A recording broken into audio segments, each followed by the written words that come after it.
Guys, ngasi di ako i-channel jes itha thaja na dum pakta na pak.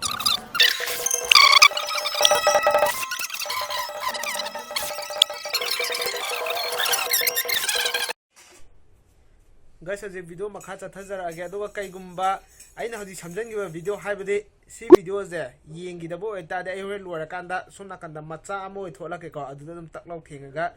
yengbiya ne de ay loram da seconds khara watlinga da aduga ay mamangi video da first view obirakpa ay subscriber thank you subscriber sumaina ay video hek thaglak pada aina first star e gana swan ha pada thamodi yam tinunga forward aduna thank for your support ado haji ay video live video makha satra ge gorsilla oh hi ay ming chungkham chronicle ay kwa ketil lagi ngasi bro thoigi channel bro ngasi ki kanglai pa hariba youtube channel asina 20k subscriber opposida ai gi sa tegi jo bro do speaker eduga bro na taw taw khuding makta mai pa po video eduga bro na pam jariba youtuber Danish Jahan hariba youtuber sigum na bro so nomadi shoidana mayam na khangnar pa mishak habidu oirani haina na now nisu thazari adudi ngasi kanglai pangni yai pare gorsilla oh. Hello, Ngasiki Kanglaipak. Congratulations for your 20,000 subscribers. Ngasiki Kanglaipak, there are many YouTuber they like her, but one of my favorite YouTubers say one of the sexy boy Ngasiki Kanglaipak. They toys yamna magi videos editing style the number one of my favorite ko. Ay nang yam pame. Aduga ina viewers in the hiding patiko. Koi viewers ingje video se yangamaga subscribe tawdana hangiba haidarago ado video se karigumba yengtaragadi subscribe taw kawbigano aduga bro gi video singu share tawbiyo you are one of the best blogger from my side and congratulations one more time sexy baby keep moving and take care. Hello ma'am. Gaming kare ko we. I long some begin Pride University of Finance tami master. Ado ay marup ay tare marup ama sige kang lipat magi 20k su bagi haraw phung do ko na video sa semene support jari congratulations bo kang sige kang lipat sakot pa marang yang di thaudan gi mai pa ko nung ko ako ngasi kang lipat hai persen ni ngasi 20k subscribe yo something nungai congratulations bro ado makha tajo phajaba papa ma'am to bidana sidagi hena subscribe yam hoy haina gi site gi jo hajari YouTube channel 20k ogi damak ta JJ Studios channel ki mai ke degi US bizari yauriba content sing si yengbuda yam nungai matun tawda so ano video sing semna hapakani haiba thajari si kanglai pak channel bu subscribe to view like to view share to view with you. Hi ma'am, I ming thoiba serau de gine asigi kanglai pak ki channel jina 20k subscriber yo sida yam nungai jare haraw phongdok jari juna mayam su ngasigi kanglai pak se yengaga subscribe to view like to view share to view channel jibu thagat phongdok jari nungai bro kamdau de bro ge ngasigi kanglai pak harba channel adu 20k yaure adugi subscriber amoina blogi site ta aigi site gi wish macha matang pijari blogi channel yam yengban nungai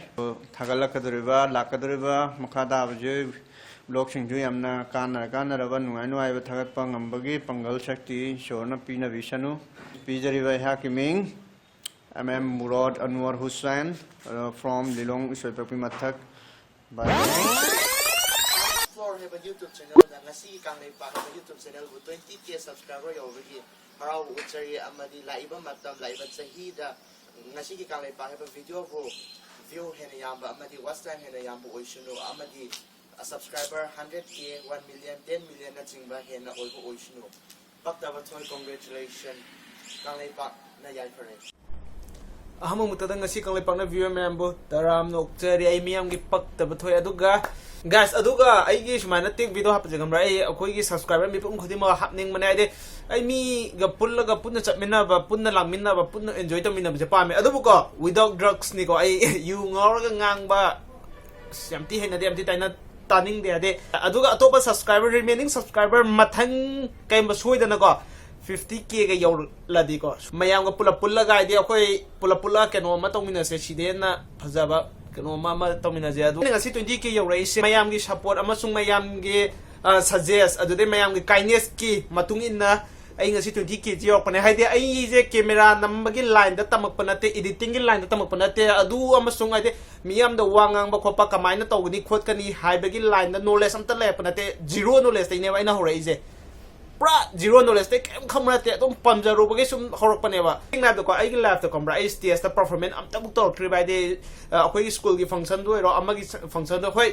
line da ro ai akoi gi chuchampur khun gi lai how da lila amrak ti thok pa yaw re angang wa pisa pinga da da home minister ga sa ko lila do frok chat le minute home mari gi lila ne ba aduga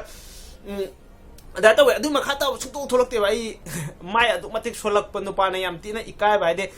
ai high school tamina ba imana si mayam yaw moina u da dung nga nang smai tor mi jeng mai toino sting kholena ai jo high school taminga da ade abu second bench ki corner phalangi side ta thang da sa to wanga ni sa tumina dum lai dune ba duga as khang de duga mayam na ai gi punsi je ko ai gi life se ade mayam na utran lehlak pa ade mayam gi matingi in na utran da la e ba utran da la ga pra mamang to do mong da pra la e ade ai gi thamoi da di feel di dum phaw ba samana tongning bai ta editing ko ma pamjaba duga keno ma di ai jing mai di patri ko di sum khatang mangal ma di ure bai punsi dai de keno ma di tongning e sum mai de hayeng aina sigra kan khamra mi gi thamoi da mami ta la le hobo do admai na le honing e bai de thamoi de so la le hobo do dum thamoi manung da dum hinga le hobo do adugumba misak ama do oining e yamna ado khangde haide mi gi mating pang bai je shell laitana mateng pangba de haide shell yaudbi da thamoina haide thodo wathu ma thokpa matamda khoina pangal tingna haide ai ngata hogola chatla jo phana thingna hala aga jo haide shell ngakla amaga shell mateng pamba mi dune na value laina khalidana khoi ge society je society ka dangna te khoi miyoi bagi lichat che haide atopa lamda jo loina ngta wais mana adumana shell di laitaba mateng yam pangni bodo ngamdi ngamgadra adana mating ne bani ba duna si je ai wakal da si jo mayam da mating pang bagi platform amma oi gadra na sum khallaga khong ju thangdalak pane duga khangde mangai machet amadi ure mangal je phangadra phangwedra khangde duga mayam guys dude khangde haifum khangde noi loina maktai adu matik yam tina harau fawe yam tina nungai fawe de ai gi pakta ba video je ai de tasingna duka isa ma pu yengba ikai je ba ai video je da sukan kang na suai hikta nu pam na pagan nga pato to kam mayam na ade asing bai ne nui na ne ai si yo le ja de nui na dum haire ba ai na dum ai video hok dai dun ai comment box suggest to bramo keno na tra insta da asoi ba haibira ma da mayam mai de akhang ai mayam na tapi re nang sumai na to do cm di lok thu o na tra cm di hap chalo adu ne na fajani khol kana adana step by step la ga hai mayam na tapi re ko do adu da sumla ga inga si yo bunga mai ne de hoi 20k ga je kaji ka tang de youtuber sing the me 1 million ide 100k 20 je de just a beginner ne ba adu ta jo ai ipom de yam ti chaw ai na youtube channel hang pama tam da ai na khali je kam 7-8k yo ri ya re si ne ba ai gi subscriber thank you so much makhata na smaina dum support to biraga adum lebiyo ai bu haide na khoi gi mating yaw da na ai ngasi gi mai pak pa je oi thok tam ne aduga aina sung wakan kan ba ta wakan kan da kari to sige khochige aina keno da status ta thagama tan da give away gum batawe ko le mi de give away ta ujira ga na ga ba ado ai wakhalo nam le ba ko hade hoi mi gi matau tam je ko afawa thabak ta di akoi mi hoi ba je khamra afawa thabak ta di mi gi matau tam jam ti ikai ba ne ba de asma gi matau tam mi ne mai matau tam mi ne har kan he na adu ta fatta ba thabak ta di ko adum matau tam mi ne ba hade khatang sakka ko ro wangang sangang thi bo ro adu ni mi matau tam ka ne ba hade fatta ba thabak to samna de akoi film kumba matam jo hero gi role pak na tam na dam ne bet ki role aka ka dialogue to lila da khangde bet ngang ba aka ko dialogue to adu ngata do season nam ne ba adu ngata do hen ngang nam ne mina sigi mi oi be gi lichat oye ai ju adu ai oi de ko nam mana mi gi matau tam gan de ba de ai oi ba anau ma puthuk ni nge ba dum ai wakhal da dum la ya anau ma kamai to puthuk sigena adu ai gi jo anau am sem je na ina khalle khala kan asiri kana potte gor si la oi to ge ai gi de na dum habit da gor si la o danga ado sigi sin de danis tai lok thok pane line ya ro adu ga ai ge youtube hangning pagi hangning pa de hangak pagi inspire la pa de ꯁꯦꯡꯅ ꯍꯥꯏꯕꯗꯤ ꯗꯥꯅꯤꯁ ꯖꯤꯍꯟ ꯂꯩꯈꯤꯗꯕꯗꯣ ꯑꯗꯨꯗꯒꯤꯗꯤ ꯂꯧꯊꯣꯛꯄꯅꯦ ꯑꯗꯣ ꯒꯥꯏꯁ ꯀꯣ ꯀꯝꯕ꯭ꯔꯥ ꯑꯩꯅ ꯍꯥꯏꯗꯤ ꯑꯩꯒꯤꯁꯤ ꯌꯨꯇ꯭ꯌꯨꯕꯀꯤ 20k ꯌꯧꯔꯛꯄꯒꯤ ꯍꯥꯏꯗꯤ ꯖꯔꯅꯤꯒꯤ block ꯁꯦꯝꯒꯦꯅ ꯈꯜꯂꯦ ꯍꯥꯏꯗꯤ ꯀꯃꯥꯏꯅ ꯌꯧꯔꯛꯄꯅꯣ ꯀꯃꯥꯏꯅ ꯍꯧꯔꯛꯄꯅꯣ ꯑꯩ 20k ꯍꯥꯏꯗꯤ ꯑꯅꯧꯕ ꯌꯨꯇ꯭ꯌꯨꯕꯔ ꯕ꯭ꯂꯣꯒꯔꯁꯤꯡ ꯂꯩꯅꯤꯡꯉꯒꯁꯨ ꯈꯤꯇꯪ ꯅꯣꯂꯦꯖ ꯐꯪꯒꯗ꯭ꯔꯥꯅꯀꯣ ꯑꯩꯅ ꯌꯥꯝꯅ ꯈꯪꯉꯨꯕ ꯍꯩꯔꯨꯕꯩ ꯅꯠꯇꯕ ꯍꯥꯏꯗꯤ ꯑꯩꯅ ꯐꯪꯉꯛꯄ ꯑꯩꯅ ꯊꯦꯡꯅꯛꯄ ꯁ꯭ꯇ꯭ꯔꯒꯜ ꯀꯩꯗꯣ ꯃꯤꯌꯥꯝꯗ ꯁꯦꯌꯔ ꯇꯧꯖꯒꯦꯅ ꯈꯜꯂꯦ ꯁꯨꯃꯥꯏꯅ ꯇꯧꯔꯒ ꯁꯤ ꯌꯧꯔꯛꯄꯅꯦꯅ ꯍꯥꯏꯗꯤ ꯁꯨꯀꯪ ꯈꯪꯗꯕꯤ ꯁꯨꯝ ꯂꯦꯚꯦꯜꯗ ꯁꯨꯡꯌꯧ ꯌꯧꯗꯕꯤꯗ ꯁꯨꯃꯥꯏꯅ ꯌꯧꯔꯦ ꯈꯣꯠꯂꯦ ꯍꯥꯏꯕꯗꯤ ꯅꯠꯇꯦꯀꯣ ꯑꯩꯁꯨ ꯅꯣꯂꯦꯖ ꯂꯩꯇꯦ ꯅꯣꯂꯦꯖ ꯂꯩꯇꯕꯩꯅꯦ ꯑꯩꯅ 20k ꯈꯛꯇꯪ ꯂꯩꯕꯅꯤ ꯀꯩꯒꯨꯝꯕ ꯅꯣꯂꯦꯖ ꯂꯩꯔꯝꯃꯒꯗꯤ ꯅꯍꯥꯟꯅ ꯑꯇꯣꯞꯄ ꯌꯨꯇ꯭ꯌꯨꯕꯔ ꯂꯩꯗꯅ ꯋꯥꯡꯈꯠꯂꯛꯄ ꯑꯗꯨꯃꯥꯏꯅ ꯋꯥꯡꯉꯝꯃꯅꯤ ꯑꯗꯨ ꯌꯥꯝꯅ ꯍꯩꯕꯗꯤ ꯅꯠꯇꯦ ꯑꯗꯨ ꯌꯥꯝꯅ ꯇꯦꯂꯦꯟ ꯂꯩꯕꯗꯤ ꯅꯠꯇꯦ ꯁꯨꯝ ꯄꯥꯝꯖꯕꯒꯤ ꯇꯧꯕꯅꯦ ꯌꯥꯝꯅꯁꯨ ꯑꯁꯣꯏꯕ ꯋꯥ ꯉꯥꯡꯕꯗ ꯁꯣꯏꯈꯤꯕ ꯑꯃꯁꯨꯡ ꯂꯥꯟꯕ ꯌꯥꯝꯅ ꯌꯥꯎꯕꯅꯦ ꯃꯇꯦꯛ ꯑꯗꯨꯗꯣ ꯄꯨꯝꯅꯃꯛ ꯉꯥꯛꯄꯤꯔꯝꯃꯦ ꯌꯥꯝꯅ ꯌꯦꯡꯕꯤꯕꯁꯦ ꯑꯗꯨ ꯃꯇꯤꯛ ꯅꯨꯡꯉꯥꯏ ꯑꯗꯨꯒ ꯑꯩꯒꯤ ꯏꯟꯁꯇꯥꯒ꯭ꯔꯥꯝꯗ ꯐꯣꯂꯣ ꯇꯧꯗꯕ ꯂꯩꯔꯒꯗꯤꯀꯣ ꯏꯟꯁꯇꯥꯒ꯭ꯔꯥꯝꯗ ꯐꯣꯂꯣ ꯇꯧꯔꯕ ꯑꯩꯒꯤ ꯏꯟꯁꯇꯥꯒ꯭ꯔꯥꯝꯗ ꯑꯗꯨꯝ ꯊꯥꯒꯠꯂꯦꯕ ꯑꯩ ꯉꯁꯤ vlog ꯁꯦꯝꯒꯅꯤ ꯒꯥꯔꯤꯗ ꯆꯠꯂꯨꯔꯣ ꯑꯣꯇꯣꯗꯆꯠꯂꯨꯔꯣ ꯅꯠꯇ꯭ꯔꯒꯅ ꯑꯩꯒꯤ ꯁꯨꯃꯥꯏꯅ 20k ꯁꯕꯁꯀ꯭ꯔꯥꯏꯕꯔ ꯌꯧꯔꯦ ꯚꯤꯗꯤꯑꯣ ꯋꯤꯁ ꯇꯧꯕꯤꯔꯛꯑꯣ ꯁꯨꯃꯥꯏꯅ ꯕ꯭ꯂꯣꯛꯇ ꯄꯨꯟꯅ ꯍꯟꯃꯤꯟꯅꯁꯦ ꯑꯩꯈꯣꯏꯒꯤ ꯆꯦꯅꯦꯜꯅꯤꯅ ꯍꯥꯏꯗꯤ ꯃꯌꯥꯝ ꯅꯣꯏ ꯑꯃꯃꯝ ꯌꯥꯎꯗꯅ ꯑꯩ ꯉꯁꯤꯒꯤ 20k ꯁꯕꯁꯀ꯭ꯔꯥꯏꯕꯔꯁꯦ ꯌꯧꯕ ꯁꯨꯡꯉꯝꯉꯝꯃꯣꯏꯕ ꯃꯤ ꯑꯃ ꯍꯦꯛ ꯌꯥꯎꯗꯕꯗ 20k ꯌꯧꯕ ꯉꯝꯃꯣꯏꯗꯕꯅꯦꯕ ꯍꯥꯏꯗꯤ ꯑꯩꯒꯤ ꯁꯕꯁꯀ꯭ꯔꯥꯏꯕꯔ ꯑꯃꯕꯨ ꯌꯥꯝ ꯊꯤ ꯚꯦꯂꯨ ꯂꯩꯅ ꯈꯟꯖꯩꯑꯕ ꯑꯗꯨꯅ ꯍꯥꯏꯗꯤ ꯑꯗꯨꯃꯥꯏꯅ ꯃꯌꯥꯝꯗꯣ ꯂꯣꯏ ꯄꯨꯊꯣꯛꯅꯤꯡꯉꯦꯕ ꯍꯥꯏꯗꯤ ꯁꯤ ꯑꯩꯈꯣꯏꯒꯤ ꯑꯄꯨꯟꯕ ꯆꯦꯅꯦꯜ ꯑꯃ ꯑꯣꯏꯕꯅꯤꯅ ꯈꯪꯕ꯭ꯔꯥ ꯃꯌꯥꯝꯁꯨ ꯌꯥꯎꯍꯟꯅꯤꯡꯉꯦꯕ ꯑꯩꯒꯤ ꯕ꯭ꯂꯣꯒꯁꯤꯗ ꯍꯥꯏꯗꯤ ꯑꯩꯁꯨ ꯃꯌꯥꯝꯅ ꯆꯠꯂꯒ ꯊꯦꯡꯅꯕꯗꯣ ꯌꯥꯝ ꯊꯤ ꯄꯥꯝꯖꯩ ꯑꯗꯨ ꯇꯥꯔꯁꯨ ꯈꯤꯇꯪ ꯐꯥꯏꯅꯥꯟꯁꯤꯌꯦꯜ ꯄ꯭ꯔꯣꯕ꯭ꯂꯦꯝ ꯂꯩꯕꯅꯤꯅꯀꯣ ꯊꯦꯡꯅꯕ ꯉꯝꯗ꯭ꯔꯦ ꯑꯗꯨꯒꯤ ꯊꯦꯡꯅꯕꯒꯤ ꯃꯇꯝꯗ ꯂꯥꯛꯀꯅꯤ ꯑꯩ ꯀꯟꯅ ꯉꯝꯅꯕ ꯍꯣꯠꯅꯖꯒꯅꯤ ꯑꯩ ꯇꯥꯔꯒꯦꯠꯁꯦ ꯌꯥꯎꯁꯪꯗ ꯃꯌꯥꯝꯒꯤ ꯃꯐꯝꯗ ꯆꯠꯂ ꯊꯦꯡꯅꯒꯦꯅ ꯈꯟꯕꯅꯦ ꯑꯗꯣ ꯉꯝꯃꯣꯏꯗ꯭ꯔꯥ ꯈꯪꯗꯦ ꯌꯦꯡꯁꯤ ꯅꯨꯡꯗꯝꯕꯅ ꯀꯩ ꯇꯝꯕꯅꯣ ꯑꯩꯒꯤ ꯏꯐꯝꯗ ꯑꯌꯦꯠꯄ ꯑꯃꯗꯤ ꯂꯥꯛꯑꯅꯤ ꯁꯣꯏꯗ꯭ꯔꯕꯅꯤ ꯈꯪꯗꯦ ꯉꯁꯤꯒꯤ ꯚ꯭ꯂꯣꯒꯁꯤꯁꯨ ꯋꯥꯔꯤꯁꯦ ꯃꯃꯩ ꯃꯀꯣꯛ ꯁꯝꯅꯗ꯭ꯔꯕ ꯒ꯭ꯌꯥꯟ ꯃꯦꯟ ꯇꯥꯗ꯭ꯔꯦ ꯚ꯭ꯂꯣꯒꯇꯗꯤ ꯑꯩꯒꯤ 20k ꯀꯃꯥꯏꯅ ꯌꯧꯔꯛꯄꯅꯣ ꯍꯥꯏꯗꯣ ꯑꯗꯨꯒꯤ ꯚ꯭ꯂꯣग ꯑꯣꯏꯅ ꯁꯦꯝꯃꯛꯑꯒꯦ ꯍꯥꯏꯗꯤ ꯆꯠꯄꯒꯤ ꯚ꯭ꯂꯣग ꯅꯠꯇꯕꯗꯀꯣ ꯑꯗꯣ ꯃꯇꯥꯡꯁꯤꯗ ꯃꯌꯥꯝ ꯄꯨꯟꯅ ꯀꯥꯏꯅꯔꯁꯤ